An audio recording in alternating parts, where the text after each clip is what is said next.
You're watching Youth and Politics with Aminat Saleh. On today's episode, I've got my special guest, Dr. Kelechi. Imakwenu! Aminat, you're too much. Hey, Aminat, how are you? Let me bless you. Thank you. Yes. You're doing very well. That's why we appeared here. Thank you. You understand? Big up the man, them, ladies and gentlemen. We are here. Big up everybody watching this show. Big up Aminat for having me here. And yes, I'm happy to be here. Thank you. So you guys may see Kelechi on social media.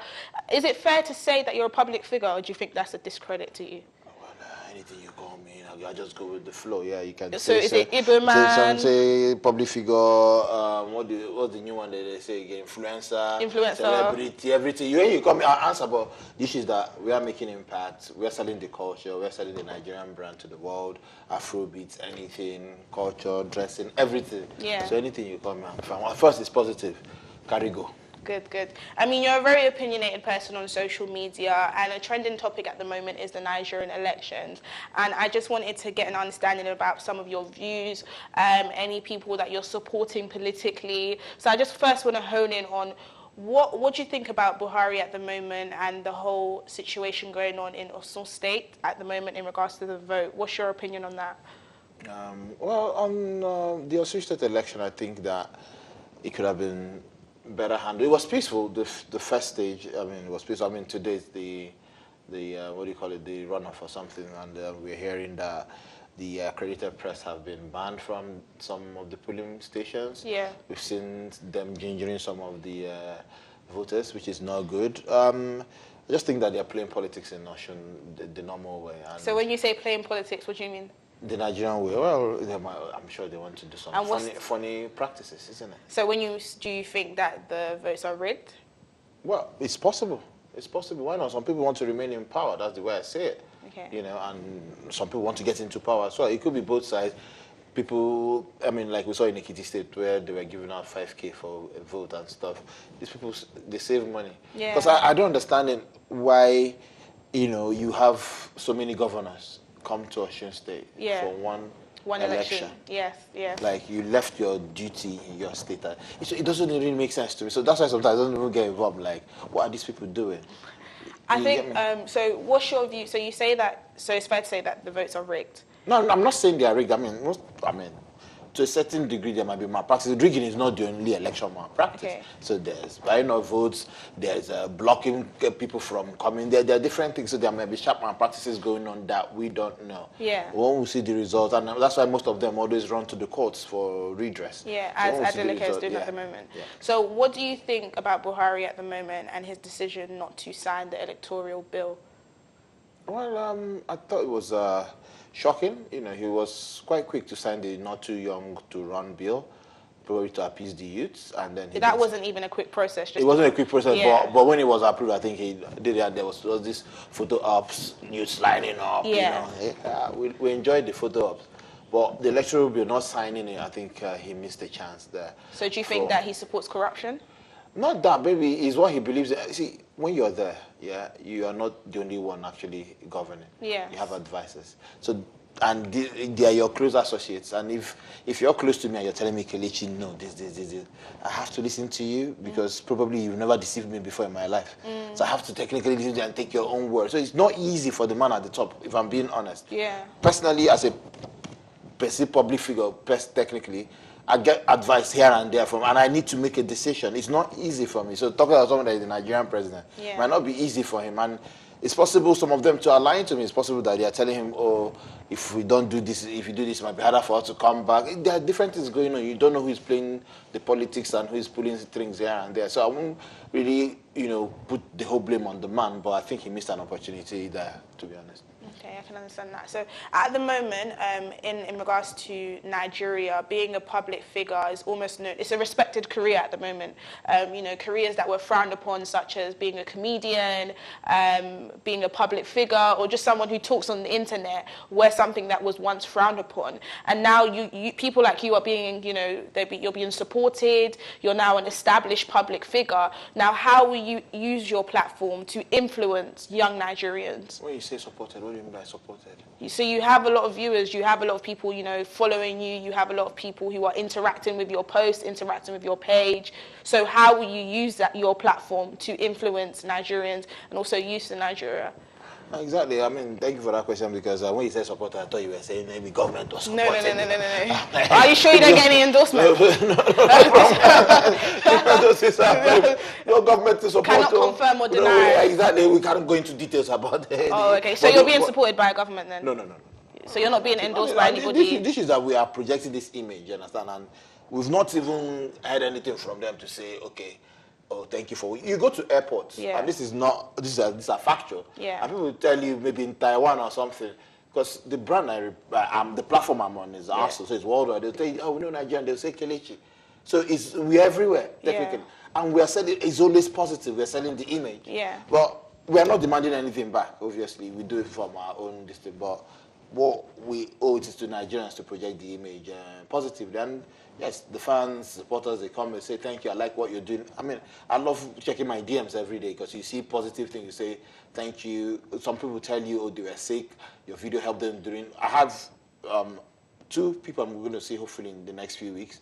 I want to surprise them, actually. So they had cancer, and during their time of treatment, they were watching my videos, and they wrote to me to say, oh, you helped them do that. And do you understand? So these are things that we do to impact on lives. You know, whether government says this or this, to be honest, I don't even care, to be honest. I don't care about them, to be honest. So, but using the platform to impact people is just to tell them that they need to get out there to vote. They need to, you know, grab this opportunity, kind of grab their future in their own hands. You know, you can't just stay and say, oh, this person will go and vote, this person will go and vote.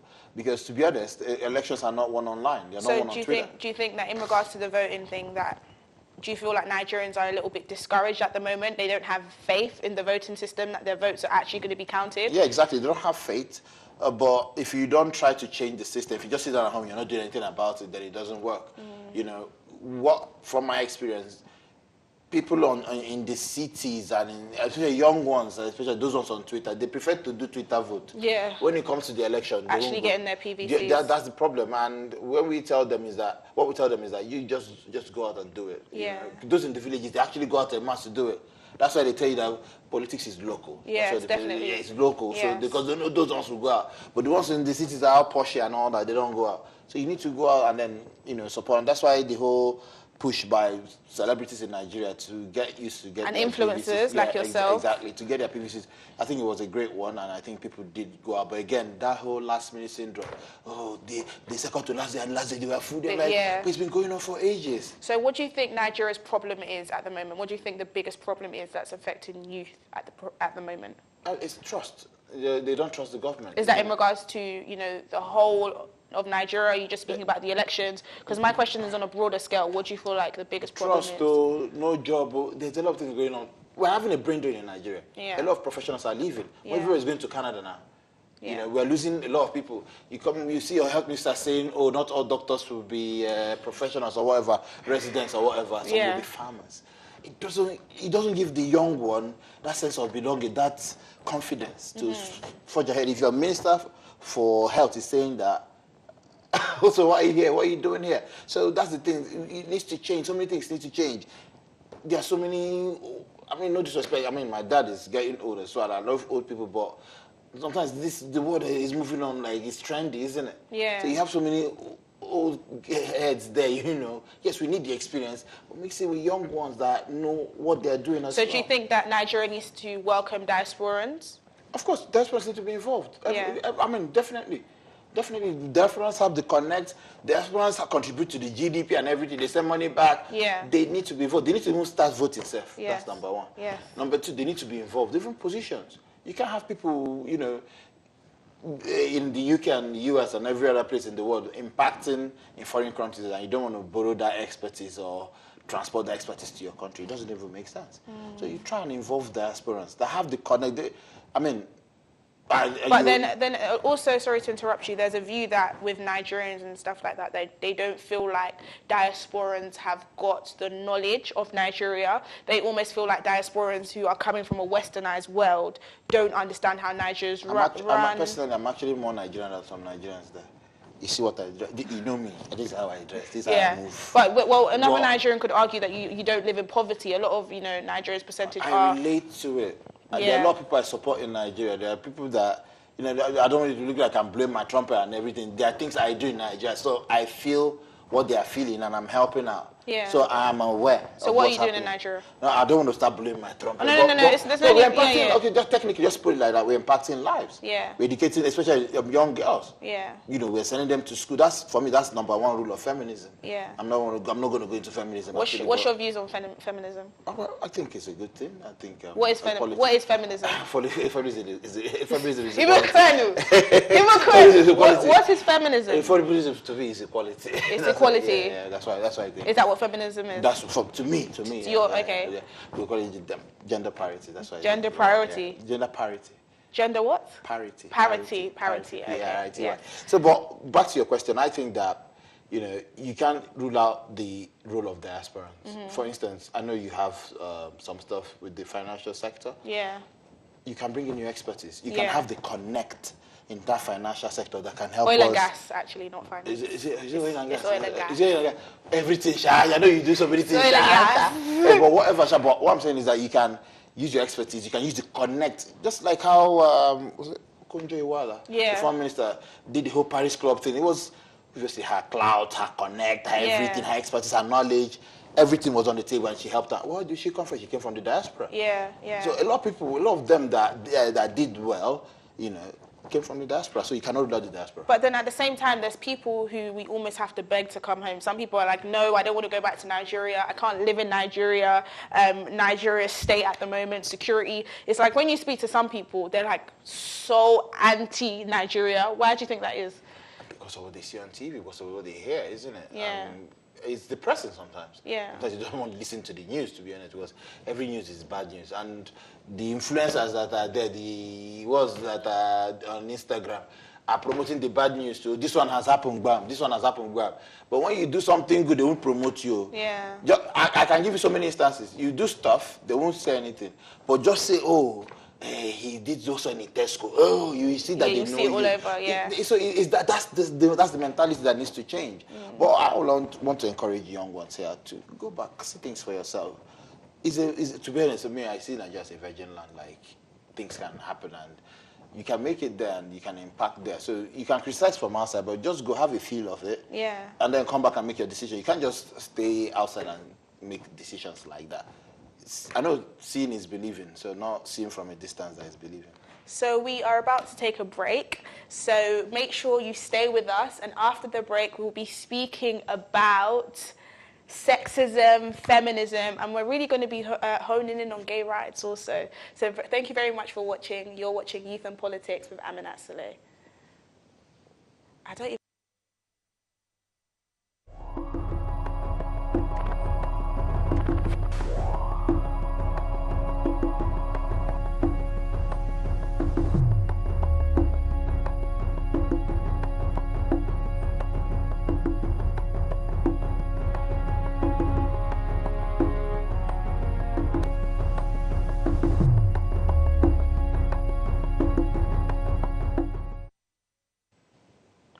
We're back on Youth and Politics with today's special guest, Dr. Kelechi.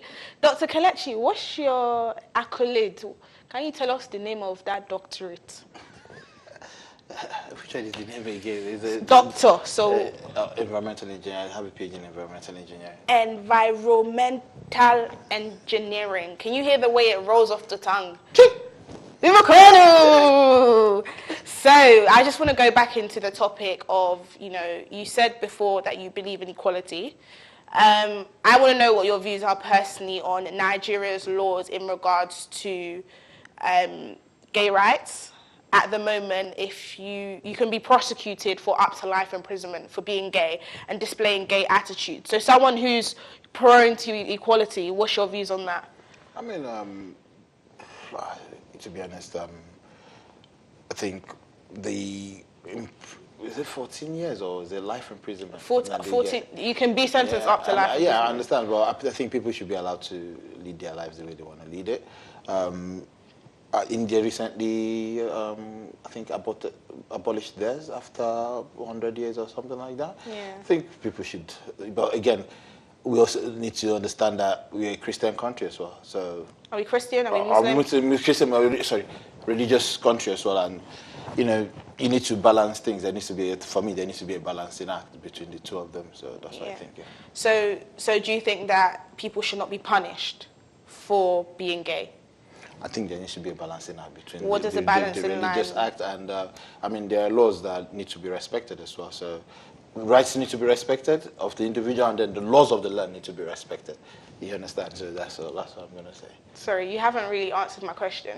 So what my question is what exactly is your views in regards to people? My views are, so do you think the law should be abolished? I mean, it depends on the state of the nation. Like I said, we're a fanatic religious country. Yeah. And you don't want to inflame stuff as well. Yeah. For instance, Miss World in Abuja, yes. People were killed. Yes. So you need to look at that, and then you look at the rights of the individual as well. Okay. So there needs to be a balance. That's what I'm saying.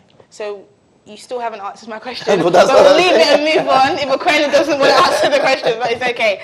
So also what I wanted to understand in regards to, for example, feminism, there is a cultural perspective that women are meant to be in the kitchen, women are meant to submit to their husbands. So right now things are changing. You know, there's people like Kemi Adeosun, she's doing really, really well, and several other people that are doing fantastic in regards to doing these intensive roles. Did you say Kemi Adeosun? Yeah, she's done well. Oh, that forged certificate. So in regards to, she was able to obtain that role of power, and that's not something that, 20 years ago that would have even been discussed. No, that's not true. Okonjo-Iweala before her was the Minister for Finance. Okay. And she has like quality CV. She was IMF vice president. Okay, but what my point is now women are being allowed into... No, women were allowed even before this government. More women were actually allowed in the last government than this one. So they've always been allowed. But if you're saying from the home point of view and about people belonging to the kitchen, I don't subscribe to that. Okay. My main problem is why should a man be earning more than a woman and they're doing the same role? I don't get it. Yeah. You see in companies in the Fortune 500, you see a director earning 500,000, but the woman is earning 100,000, but they're doing the same. Well, it's not the same brain. Yes. So that first of all, that freaks me out. Then secondly, I mean, I can help. We can share roles in the house. Yeah. I can wash plate. I can cook. There's no law that his states future wife, that he said that he can wash plate and he can cook. So there's no. Remind him of this interview. It's not hard. Yeah. It's not that. Don't like keep telling people. It's not that deep. You do stuff. We do it. We arrange it. If it's to drop kids at school, it's to shower the kid, it's to do this. We'll kind of share it. Everybody knows their role. Everybody lives. So culturally, you don't see it as a taboo for the woman to be earning more than a man. Why should it be a taboo? Oh, okay. Woman has excelled, has gone to school that I went to. Yeah. Her parents invested the same money my parents invested. We're in the same class. And then she's earning more. Why not? She grew. She wanted it. She earned it. So we should celebrate women, especially when they're doing well, excellent women as well. I'm looking at tennis as well. Serena Williams is playing, and then the men are earning more. Well, it's not the same tennis. It's true. Balance it. Yeah. No, balance. That's why I said to you that when you called me to come on this show, I'm like, yeah, sure, why not? Because I like to support women in what they do. When I watch women football. Yeah. I watch men, on standard. But I also go out to support. That's why when they saw me at the FIFA Awards 2 days ago, they came across to greet me because I'm always there to support them. And I was calling their name one by one like Daniela Carter. So you don't say hi to me. I said, okay. She came over because they know that at least I come to once in a while to say, okay, you guys are doing well. Why not? Female World Cup final was there. So support the women as well. So I really want to bring it back into politics. What's your view on Saraki? Saraki is a Senate president. I think he's done pretty well as a Senate president. He's going for president. I don't know whether it's actually time for him because with all the so him leaving APC to PDP, you don't see that as an issue at all? No, it's not an issue. Why is it not an issue? The whole drama with the whole Senate, the police taking over, SSS, that actually appealed to more Nigerians, and he played the politics well. That's why I think the whole, he was not in the convoy, next thing he was in the house. Nigerians like drama. Yeah. So that drama has been resonating, and it's not the first time. He did it when he was Senate president. He did it again. So he's been... So do you believe that there might be a distrust of loyalty there? No, not really. Not really. I don't think so. Because he milked the whole situation, actually, in his favor, actually. Yeah. So, for instance, when he was going for the tribunal, whatever, the trial, the CC corruption trial, and then he was taking his senators, the whole thing, and he was sitting in the dock, he was just milking it. That's the way of milking it. I remember Tinubu did it when he was in CCT as well. You milk it, and then you rebound. So are you a Buhari supporter? Are you supporting? I mean, at the moment, I'm not supporting anybody. I just want the best candidate to lead Nigeria. And they've not set out what they're going to do economically as well. Yeah. And for someone that is as educated as me, I can't just sit and wait for empty promises. I'll provide this. No, we need to see a blueprint. So you're not leaning towards any at the moment, no. So what about these, upcoming diasporans? I think it's unfair to actually call them upcoming, but these diasporans who are now running for presidency, you've got your Fela Duritoye, one of them. What's your view on him? I mean, everybody has the right to run for an election, but I wish them well. That's what's your view on Fela Duritoye? Fela Duritoye is an awesome motivational speaker, and he's made it well in life. Do you think he's worthy of the presidency? Everybody's worthy of it. I myself am worthy of the presidency. So, so if he wins, then why not? Shout out to the former CBN Deputy Governor, Moalu. Yeah. I mean, you can see, because someone like Moalu now, when you watch him speak. Kingsley. Yeah, Kingsley, yeah. You see it. He's laying it down, and you're thinking, okay. But there's a caveat there. If you look at I always use American politics as an example. No matter who runs for Democrats or Republicans, people vote mostly, to be honest, according to party lines. Yes, individual then party lines. Yeah. So that's why I think for the Duritoyes and it will be hard for them to get. I'm not saying it's impossible, but it will be very hard because they are not in the two main or the two big parties who people actually lean towards. Yeah, that's why who the villagers and the locals lean towards. Yeah, exactly. But I don't know who Moalu is and his CV. They don't care because some of them are illiterate, and they don't even know who he is. They just say, maybe where they draw foul, foul. That's all they know. Yeah. You understand? So if you're not running for the two big parties, I think it's going to be more difficult. What's your view on Yahoo Boys and EFCC and in general? Do you think that they're working I don't subscribe to the whole Yahoo thing. I think you should work for your money. Yeah, work for your money, work for your fame or whatever you want to work for. Even people that buy followers, they are Yahoo people too. It's true, honestly, it's true. Are you sure you didn't buy follower? I can't. But what I'm saying is that, I think you should, but again, it's their own hustle. That's what they want to do. Yeah. That's their business, but I would feel bad if I'm duped by somebody. I would feel very horrible. So even though it's a manner of, income for some young people in Nigeria, that's what they turn towards, do you think that it's an issue? Do you think that, what do you think the government... Yeah, it's an issue because that's what I'm fighting with my own brand. My brand is fighting it, telling people, oh, Nigerians are not like this. This is a Nigerian. Yeah. And he's fun, he's nice, he's positive, he helps people. That's what the white people at the moment are seeing with the whole thing I'm doing. Now, but they will still banter you with, oh, this. You see it come up and you'll be like, oh, you try to defend and try to spin it as well. You'll be like a spin doctor and say, no, it's actually in minority. Yeah. You understand? So it's not easy, but we're trying. Yeah, you're definitely doing well as a minority and you're sticking out like a sore thumb, and I wish you, the most prosperous journey as you go on. Thank you very much for coming on the show. Thank you. And also, thank you so much for watching Youth and Politics with Aminat Soleil.